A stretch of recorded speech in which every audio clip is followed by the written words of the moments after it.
can't afford to give John McCain the chance to serve out George Bush's third term. We need change in America, and that's why we will be united in November. Obama. That's what Obama's about. Unity to this country and changing America's face to the world. Obama, Obama, Obama. Barack Obama, the revelation. While the rest of the nation gasped in denial over Barack Obama's ties to domestic terrorists turned University of Chicago professor William Ayers and racist radical preacher Jeremiah Wright, the most ominous ties Barack Obama keeps are oddly ignored. In a show of bipartisan solidarity, the likes of which Washington rarely sees, the infamous Skull and Bones secret society has unofficially endorsed Barack Obama as its choice for the 2008 presidential elections. The friendly masks have been cast aside, and the wolves of the order are now shown as such by their own actions and omissions.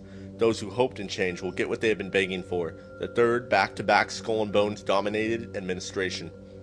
While the candidates themselves aren't actual bonesmen this time around, clearly Skull and Bones is still determined to have a hand in the next administration, regardless of which candidate wins come November. The revelation of Skull and Bones support in the 2008 presidential election should come as no surprise to those who know their history. One can easily locate evidence of elite backing by merely perusing through campaign donation records. Follow the money. John McCain literally has a fraction of the funds that Barack Obama has in his war chest. Barack Obama has nearly 4 times the Goldman Sachs donations that John McCain has. In fact, Goldman Sachs employees are Barack Obama's single biggest contributors. On a separate note, Obama's next biggest contributor is the University of California. Skull and Bones member Daniel Coit Gilman was the second president of the University of California, and his influence on the UC system and education as a whole continues to be felt to this day. Paradoxically, the Skull and Bones-laden Bush administration also boasts extremely close ties to Goldman Sachs. White House Chief of Staff Josh Bolten, Robert Zoellick, bailout architect and Treasury Secretary Henry Paulson, and Paulson's deranged-looking protege Neil Kashkari are all former Goldman Sachs execs. The newly created Office of Financial Stability is in charge of doling out funds from the $700 billion bailout package, which will then be used to further consolidate wealth into the coffers of participating corporations, the majority of whom appear to be ardent Barack Obama supporters. Another notable Obama supporter is former National Security Advisor to President Carter, Zbigniew Brzezinski, who apparently has been Obama's guardian angel since Barack's Columbia University days when he and Zbigniew first met.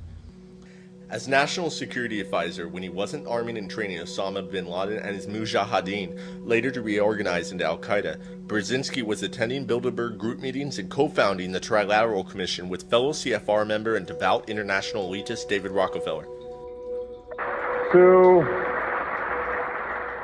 Dr. Brzezinski, I can't say enough about his contribution to our country.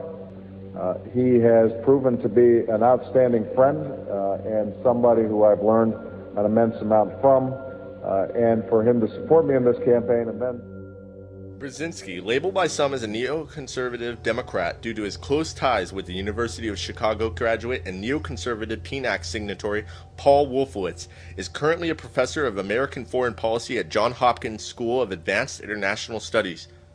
Johns Hopkins University's first president was also Skull and Bones kingpin Daniel Coit Gilman. Get this, Brzezinski's son, Ian Brzezinski, is employed by the John McCain presidential campaign. Brzezinski's other son, Mark Brzezinski, is an advisor to the Barack Obama presidential campaign. Obviously Hegelian, of course, but for some reason, apparently not newsworthy. Next, we will move on to Skull and Bones member, CIA agent, and supposed conservative icon William F. Buckley Jr., who founded the National Review political magazine in 1955. National Review was to be one part, the right, of the left-right Hegelian political control process. The goal of the magazine's creation was to influence the political right along with social and fiscal conservatives towards more centrist and populist ideologies while diminishing the influence of the traditional conservatives. In the 1970s, the National Review became an early driving force promoting the spread and defense of neoconservative ideology, an ideology it has maintained ever since. Finally, after 50 years of masquerading as a conservative publication, in a brazen manifestation of the false left-right paradigm, the openly neoconservative National Review Online has recently published materials calling for the dissolution of the Republican ticket a little more than a month from the election. Another Buckley, a National Review writer, is the son of William F. Buckley Jr., Christopher Buckley, who writes the back page column for National Review and runs a news site called The Daily Beast. Christopher Buckley, who like his father is also a skull and bones patriarch, has recently made headlines by his open endorsement of Barack Obama. The manipulation continues in an article on Christopher Buckley's The Daily Beast website where he lambasts Blackstone Group co-founder Stephen Schwarzman for excess and arrogance. This apparent infighting is nothing more than managed conflict meant to garner trust and agreement from conservatives. We know this because Buckley, like Schwarzman, is a member of Skull and Bones and a large Republican contributor.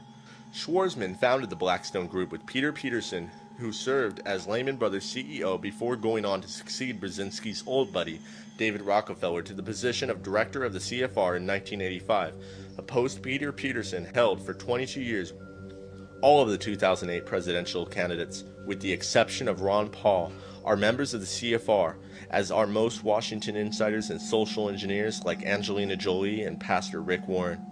It also must be noted that Barack Obama's wife, Michelle Obama, is listed as the director for the CFR in Chicago, and perhaps it was destiny for young Barack Obama to one day ascend into the ranks of the global elite. After all, Stanley Dunham, Obama's maternal grandfather, is a seventh cousin once removed of former CFR director and current Vice President Dick Cheney. Look it up if you need to.